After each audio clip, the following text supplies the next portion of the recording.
Okay, Chassidus and Chizzuk on Parsha Tavo. Very, very excited. So first we're going to start off with Eretz Yisrael. Why are we starting with Eretz Yisrael?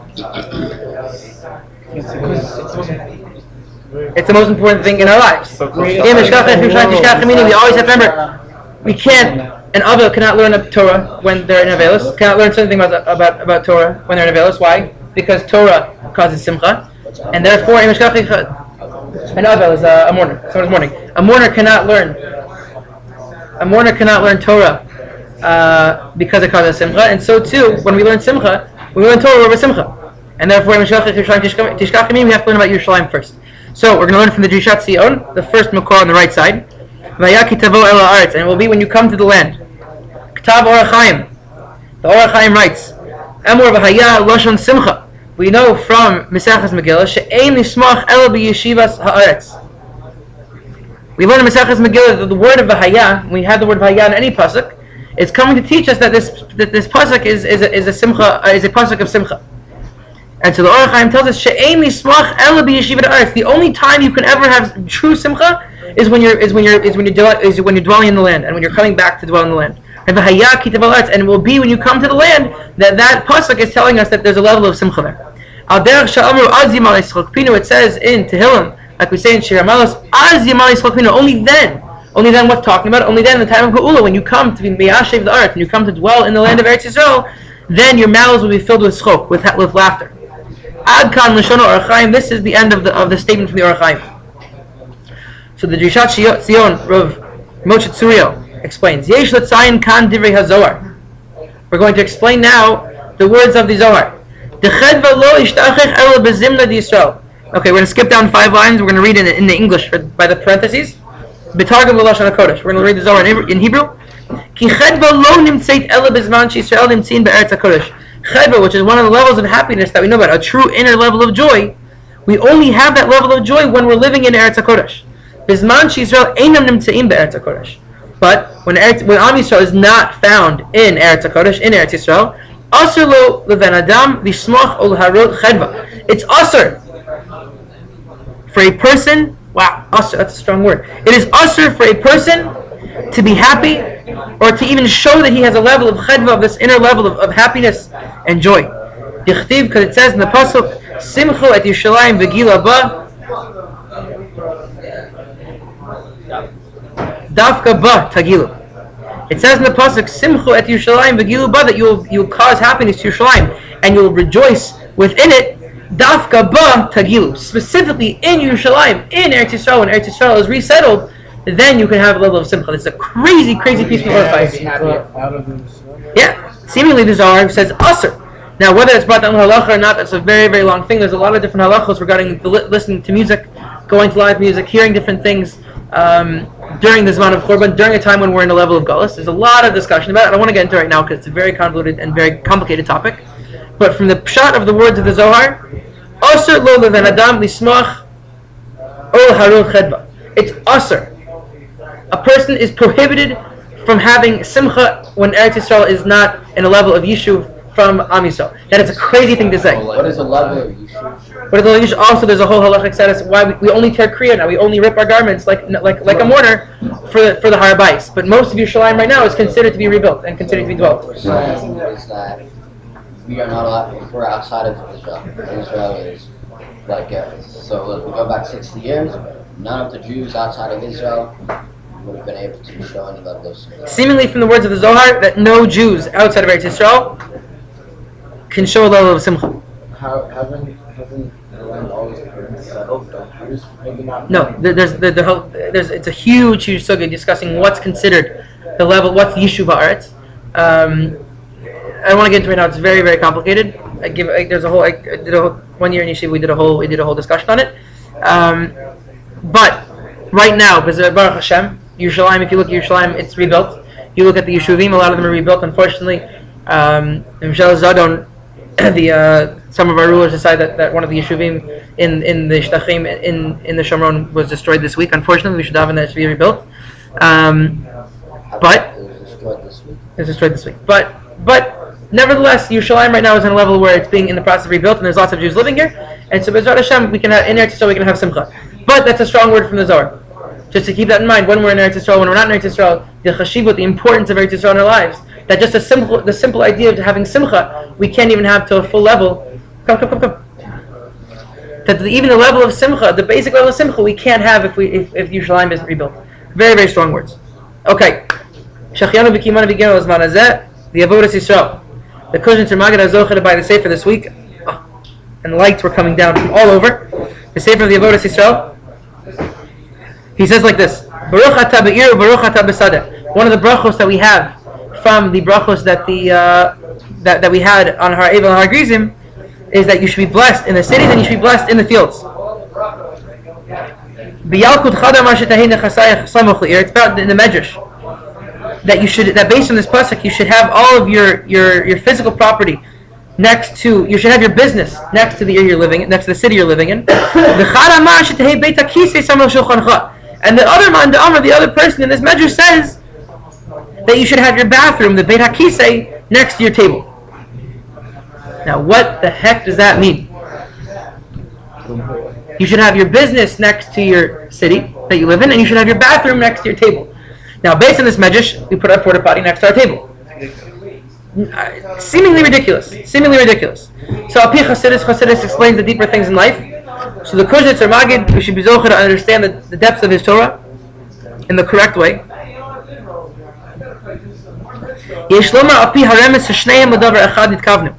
That we can explain derech remez through on a deep level understanding Torah, that really these two different statements are really the same thing.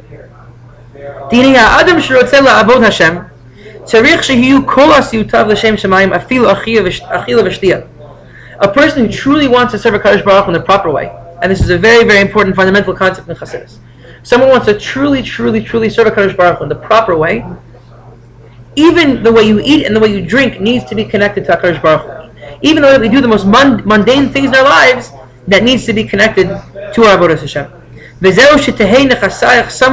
this is what it means when your business dealings, all the things that you're doing in the physical realm, they should be connected, they should be close to the ear.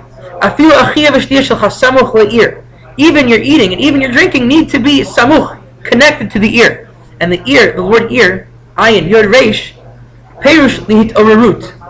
Right? Ayin yod reish is similar to the word lihit orer, to wake up, an awakening to HaKadosh Baruch Hu. So he says al derech remez, it's not pshat, but al derech remez, in a deep way of understanding, that you have to put your nechasayach, your physical realm, your physical world, and put it close to your ear, to your hit orerut l'HaKadosh Baruch Hu, to your awakening and your desire to come close to HaKadosh Baruch Hu, shit orer hakol l'HaKadosh Baruch Hu, that everything needs to be aroused to HaKadosh Baruch Hu. V'hiyu kol ma'asech l'Shem Shemayim, and everything you do needs to be l'Shem Shemayim. And this is the same thing when the second man Amar says that your bathroom should be next to your table. Shulchancha, very clearly talking about your food and your drink. What's Beit HaKisei? What's my bathroom? The Beit HaKisei, the chamber of the chair. What's the chair? So when the Gemara wants to talk in a clean way, so we say the Beit HaKisei is the bathroom. But Al Pi Remez, what it's talking about? It's talking about the Kisei HaMucha, the Kisei HaKavod of HaKadosh Baruch Hu. Right? That your food and your drink,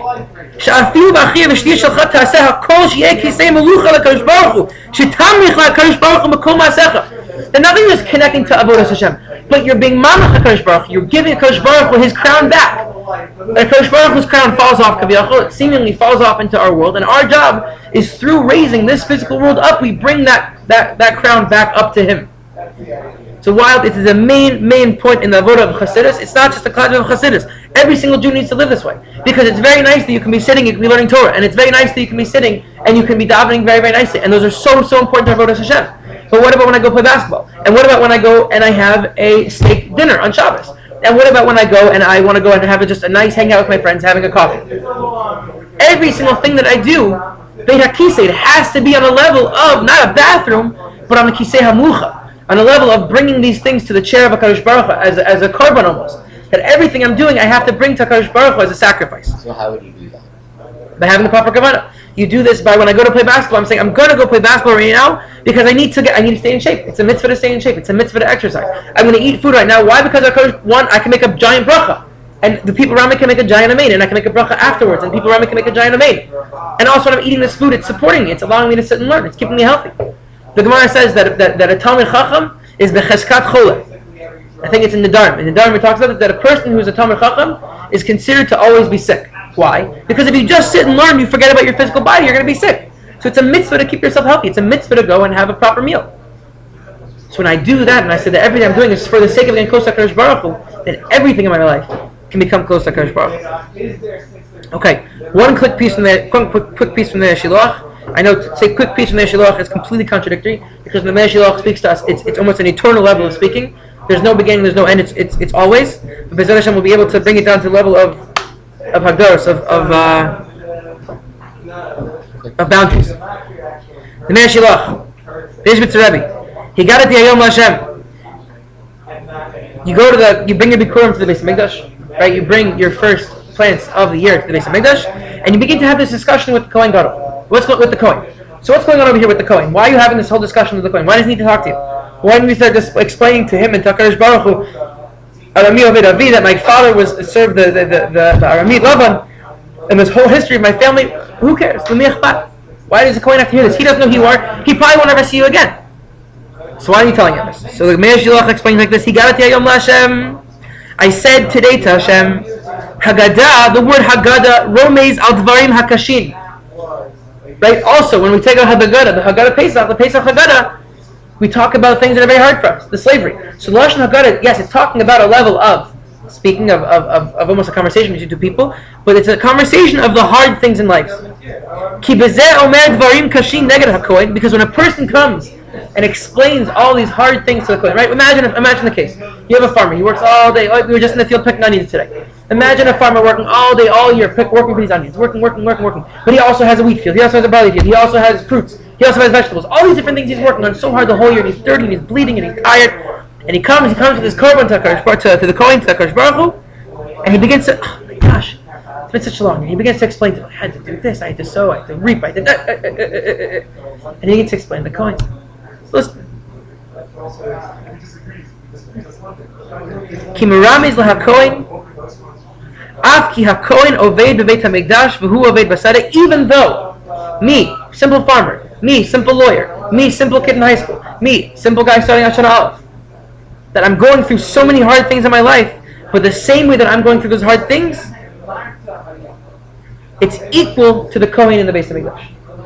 Right, the Avodah of the Kohen is constantly on a level of connection to HaKadosh Baruch Hu. Constantly, everything he's doing in the Mayim, the same level he's there.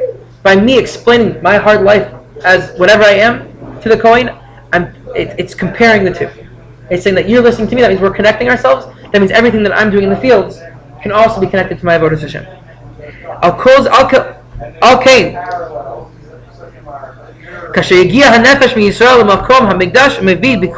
When a Jew, when a Yid gets to the Beis Hamikdash with his Bikurim,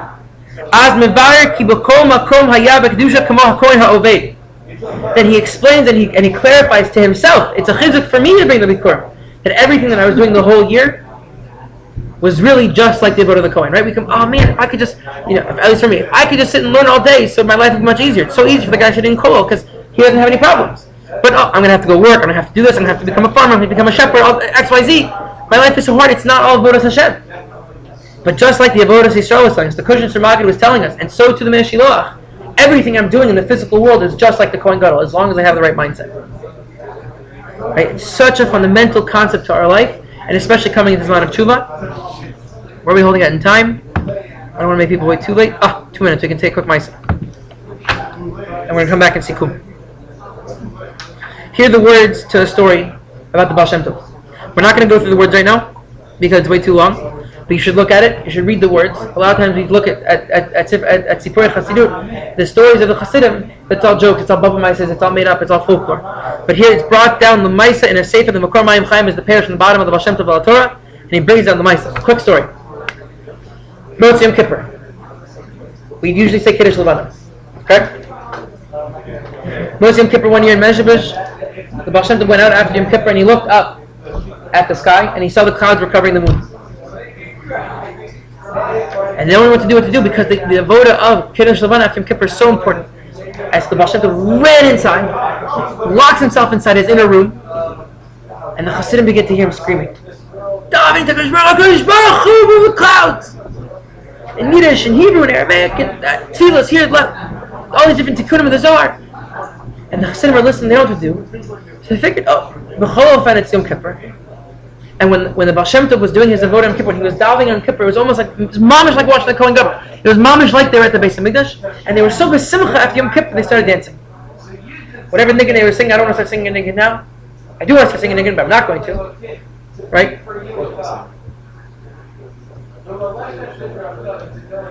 So, oh my gosh, I need to sing a niggun right now, but I can't. Oh, Kodesh Baruch Hu! So what happens? The Chassidim start singing niggun. I la la la la la la la la la la la la la la. Oh yeah, la la la I la la la la la I la la la la la la la la la. I la la la la la I la la la la I la la la la la. And just like right now, we can't stop. We have to stop because we're gonna bother everyone else in the day's medrash. Maybe we shouldn't bother. Maybe we should bother. Right? The Chassidim at the Baal Shem Tov couldn't stop dancing. If you keep with them, they're getting so into it. And all of a sudden they look up. The clouds begin to move. Everything begins to move. They run back to Baal Shem Tov. Ready! The clouds moved. Baal Shem Tov peeks out of the door. And when they tell him again, he runs like he's on fire.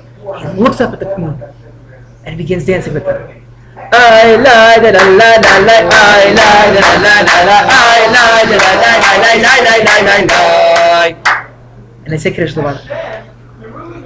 So afterwards, the Chassidim, they need an explanation. Oh, we were dancing because of Simcha. What's that doing for the clouds? What's that doing for the moon? Rabbi, you were davening, so Ministan, you were moving it. And so it explains in the Mayim Chayim that the Baal Shem Tov said, I was saying all the things I could possibly say. And I was saying all these different things, but the clouds that were covering the moon, those same clouds were covering my neshama. And I was in such a dark, dark place. And all my tefillos, even though it was most Yom Kippur, I was in such a dark place, I couldn't move the clouds. I couldn't get my tefillah to a place where Kodesh Baruch was going to move the clouds for us to say Kiddush Levan. When a person enters a place of Simcha, when a person enters into the Avodas Hashem through pure Simcha, and Simcha doesn't mean you're a non-off sitting on a truck dancing. That might be Simcha, but that's not the Simcha. When you reach a place of connection to Kodesh Baruch Hu, when a person says, I'm going to eat my food and my drink, and everything I do is going to be for the sake of coming close to Kodesh Baruch Hu, and I come to that level of singing and dancing because I just want to be with the Kodesh Baruch Hu, then the world changes for us. The nature goes out of its realm. Nature goes out of its laws and becomes purely what we need it to be in order for us to work for Avodas Hashem. Because if I can take my stake and make it become close to my Avodas Hashem, then the clouds that are covering the moon can move, that can become part of my Avodas Hashem. And if the clouds covering the moon can become part of my Avodas Hashem, then anything else in the world that's bothering me and preventing me from coming close to Kodesh Baruch Hu, if I'm in that level of Simcha, it all goes away. So B'ezrat Hashem, for the teachings about Eretz Yisrael, and the teachings of the Avodas Yisrael, and the teachings of Mei HaShiloach about coming close to Eretz Yisrael, and the need, it comes full circle. The only place for Simcha, like the Drishat Tziyon said, like the Orach Chayim said, is in Eretz Yisrael. So B'ezrat Hashem, for the schus of all the Jews that are living in Eretz Yisrael nowadays, and all the Jews that are planning on coming to Eretz Yisrael, and all the Jews that don't know yet that they want to come to Eretz Yisrael, and the Jews who want to come to Eretz Yisrael, and all the different levels of, and the Jews who are in Eretz Yisrael who don't want to be in Eretz Yisrael but should want to be in Eretz Yisrael. Right? Anything you can think of, b'shem kol Yisrael. Yisrael kol b'shem. Right? For all those Jews that are living that level of Yisrael, of being in Simcha, to take our Gashmis, to take everything we're doing, and to realize that our whole past year was also good. Because anything I did, a chait in the world of Gashmias, I can switch it very quickly into a level of mitzvah. Because the second I have charata and I say, oh my gosh, why did I do that? I took that physical maisa, I took that physical thing, and I made it into a mitzvah. Why? Because even though it was a chait, I still connected it to Kodesh Baruch Hu. Because every Yerida is a tzarech aliyah. Every time I go down, it's for the sake of going up. And if I do a chait of Gashmias, of physicality, and I change it into a mitzvah of physicality, then I reach the ultimate level of Simcha, I reach the level of Eretz Yisrael. So B'ezrat Hashem, through these teachings, we'll be able to connect to this Parsha of Kitava, we'll be able to connect to Eretz Yisrael, we'll be able to connect to Am Yisrael, and we'll be able to connect to ourselves. The Shuvu El Hashem, we'll be able to do real tshuva. B'ezrat Hashem.